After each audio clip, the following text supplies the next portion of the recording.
तीखा चटपटा मज़ेदार हरी मिर्च का अचार।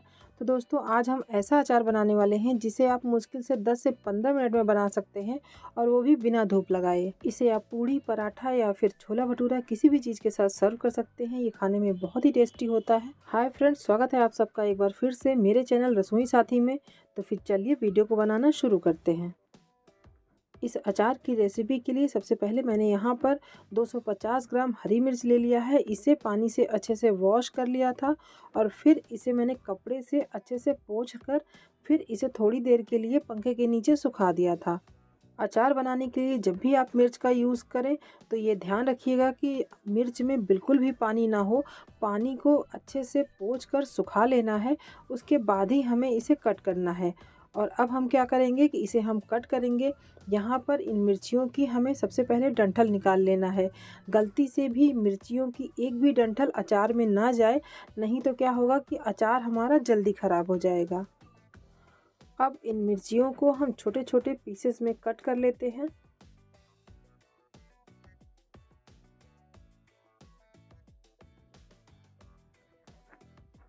इन मिर्चियों को काट लेने के बाद हम इसमें आधा बड़ा चम्मच यानी कि हाफ़ टेबल स्पून नमक डाल देंगे और फिर इसे मिक्स कर देते हैं। ऐसा हम इसलिए करेंगे कि नमक डाल देने से मिर्चियों का जो मॉइस्चर है वो रिलीज़ होगा और उस मॉइस्चर को हमें अचार में यूज़ नहीं करना है। इससे क्या होता है कि हमारे जो अचार की जो सेल्फ़ लाइफ है वो बढ़ जाती है। तो अब इसे एक जाली वाली थाली में ट्रांसफ़र कर देंगे और नीचे से बोल लगा देंगे और फिर ऊपर से हम 1 घंटे के लिए इसे कवर कर देंगे। तब तक हम अचार के लिए मसाला रेडी कर लेते हैं। तो यहाँ पर मसालों में मैंने 3 बड़े चम्मच यानी कि 3 टेबल स्पून मैंने सरसों लिया हुआ है। मस्टर्ड सीड यानी कि लिया हुआ है। आप काली या फिर पीली कोई भी सरसों का इस्तेमाल कर सकते हैं। मैंने यहाँ पर पीली सरसों का इस्तेमाल किया है क्योंकि इसका टेस्ट मुझे ज़्यादा पसंद है। अगर आप काली सरसों का इस्तेमाल करना चाहते हैं तो आप उसे भी ले सकते हैं। और फिर यहाँ पर मैंने 3 टेबल स्पून मोटी वाली सौंफ ली हुई है। सरसों और सौंफ यही दोनों चीज़ की मात्रा थोड़ा ज़्यादा रहती है। आधा बड़ा चम्मच यानी कि हाफ़ टेबल स्पून मैंने मंगरेल लिया हुआ है, इसको कलौंजी भी बोलते हैं। और अब इसके अलावा मैंने यहाँ पर मेथी दाना लिया हुआ है। सबसे कम मात्रा में मेथी दाना लेना है। यहाँ पर मैंने एक छोटा चम्मच यानी कि 1 टीस्पून लगभग उससे भी थोड़ा सा कम ही लिया हुआ है।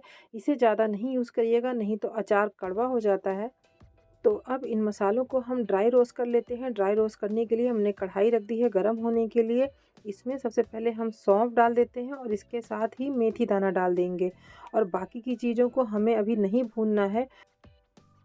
तो अब मीडियम टू लो फ्लेम पर हमें इसे तब तक भूनना है जब तक कि इन मसालों से हल्की हल्की सी खुशबू ना आने लगे। मसालों को भूनने में बहुत ज़्यादा वक्त नहीं लगता है, ये बहुत ही जल्दी भुन जाता है क्योंकि हमें इसे हल्का सा रोस्ट ही करना होता है। और अब हल्का सा हम खुशबू आने लगा है तो हम इसमें सरसों के दाने डाल दे रहे हैं यानी कि मस्टर्ड सीड डाल दे रहे हैं। और फिर मस्टर्ड सीड डालकर हम गैस की फ्लेम को ऑफ़ कर देंगे। हमको सरसों के दाने को बहुत ज़्यादा नहीं भूनना है क्योंकि अभी हमारी जो कढ़ाई है वो बहुत गर्म है। कढ़ाई हमने मोटे तले की ली थी तो ये थोड़ी देर तक ये गर्म ही रहती है। तो इसमें हम इसकी गर्मी से ही जो हमने सरसों के दाने डाले हैं वो हल्का सा भुन जाएंगे। इसलिए जब सरसों डालने के बाद हमने गैस की फ्लेम को ऑफ़ कर दिया था और फिर इस कढ़ाई में ही मसाले को रहने देना है और बीच बीच में 3 से 4 मिनट में हम इसको चलाते रहेंगे ताकि एक साइड से मसाले हमारे लाल ना हो जाएं। और अब जब मसाले हमारे ठंडे हो जाएंगे तो हम इन्हें दरदरा पीस लेंगे।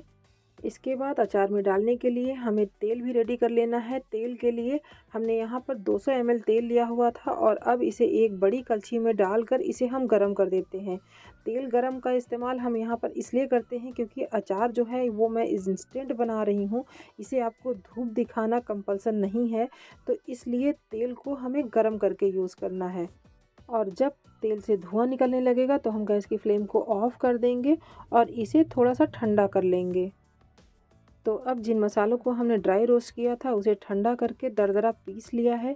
तो आप देख सकते हैं कि यहाँ पर मैंने किस तरीके से दरदरा मसालों का यूज़ किया हुआ है। बारीक मसाले अचार में बिल्कुल भी अच्छे नहीं लगते हैं, तो इसलिए मसालों को आप दरदरा ही पीसिएगा। तो अब इसी में मैं कलौंजी डाल दे रही हूँ अचार में कलौंजी भुनी नहीं जाती है, इसलिए मैंने इसे कच्चा ही डाला है, इसे मैंने नहीं भुना था। इसके साथ ही साथ मैं यहाँ पर लगभग 1.5 टेबल स्पून देगी मिर्च डाल रही हूँ। देगी मिर्च डालने से अचार का जो कलर है वो बहुत ही अच्छा आता है, तो इसलिए देगी मिर्च का भी इस्तेमाल आप ज़रूर करिएगा। इसके साथ ही साथ मैं यहाँ पर 1 छोटा चम्मच हल्दी का पाउडर डाल रही हूँ, 1 छोटा चम्मच मैं काला नमक डाल रही हूँ। आप चाहें तो सादा नमक का भी यूज़ कर सकते हैं। और अब 2 बड़ा चम्मच मैं सफ़ेद नमक इसमें डाल दे रही हूँ और फिर इन सारे मसालों को हम अच्छे से मिक्स कर लेंगे। तो यहाँ पर लगभग 3 बड़े चम्मच मैंने नमक का यूज़ किया है हरी मिर्च में। और अब नमक आप इस तरीके से मसाले में मिक्स करके मसाला को चख लीजिएगा, क्योंकि नमक अचार में थोड़ा सा तेज़ ही होना चाहिए, इससे इसकी सेल्फ लाइफ अच्छी हो जाती है। अब मिर्ची में नमक लगाए हुए लगभग 1 घंटा हो चुका है और इससे मॉइस्चर भी निकल चुका है। तो मैं आपको दिखा देती हूँ कि मॉइस्चर इसमें से किस तरीके से निकला है। तो पहले हम छन्नी को इस तरीके से झाड़ देंगे, जैसा कि मैं आपको स्क्रीन पर दिखा रही हूँ। यहाँ पर देख लीजिए मिर्ची से जो मॉइस्चर निकला है वो यहाँ पर ये बोल में आपको दिख रहा होगा। इस पानी को हमें फेंक देना है, इसे यूज़ नहीं करना है। तो अब हम इस सारी मिर्ची को एक मिक्सिंग बोल में ट्रांसफ़र कर देंगे और जो मसाला हमने प्रिपेयर किया हुआ है उसे थोड़ा थोड़ा डालते हुए इसमें हम मिक्स कर देंगे। इस मसाले को इकट्ठा नहीं डालिएगा, थोड़ा थोड़ा डालकर मिक्स करिएगा। इससे क्या होगा कि मिर्ची के अंदर जो है मसाले अच्छे से इंसर्ट कर जाएंगे। और ये जो मैंने मिर्ची 250 ग्राम मिर्ची और ये जो मसाले का रेशियो बताया है ये बिल्कुल परफेक्ट रेशियो है। सारा मसाला इस मिर्ची में हमारा एब्ज़ॉर्ब हो जाएगा। तो अब मैंने सारा मसाला इन मिर्चियों में डाल दिया है और इसे अच्छे से मिक्स कर लिया है।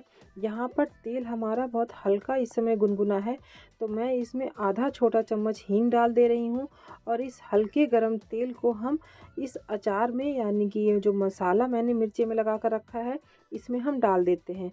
ये सारा तेल ही इसमें पड़ जाएगा। और अब तेल के साथ ही साथ मैं यहाँ पर 2 बड़े चम्मच विनेगर डाल रही हूँ। अगर आप विनेगर नहीं डालना चाहते हैं या फिर आपके पास विनेगर नहीं है तो आप यहाँ पर 2 बड़े चम्मच नींबू का रस डाल दीजिएगा। इससे जो अचार है हमारा वो चटपटा भी बहुत हो जाता है और उससे सेल्फ लाइफ भी इसकी बढ़ जाती है। इस समय आपको देखने से लग रहा होगा कि मिर्ची कम है और तेल और मसाले ज़्यादा पड़ गए हैं, लेकिन बस 10 मिनट में आप देखेंगे कि ये जो मिर्चियाँ हैं इस तेल और मसाले को एब्ज़ॉर्ब कर ली हैं। तो आप देख सकते हैं यहाँ पर लगभग 10 से 15 मिनट ही हुए हैं, ज़्यादा टाइम नहीं हुआ है। जो ऑयल है वो मिर्ची में अच्छे से एब्ज़ॉर्ब हो गया है। तो अब हम क्या करेंगे कि इसे स्टोर करेंगे। स्टोर करने के लिए मैंने कांच का जार लिया है। इस जार को आप अच्छे से धो के पोंछ कर आपको यूज़ करना है। आप जिस भी बर्तन में अचार रखते हो कोशिश करें कि वो कांच का हो और उसमें एक भी बूंद पानी ना हो। इस मिर्ची के अचार को हम इस जार में पूरा फुल भर लेते हैं और इसके अलावा जो ये मिर्ची हमारी बचती है इसे हम दूसरे बोल में रख देंगे कवर करके।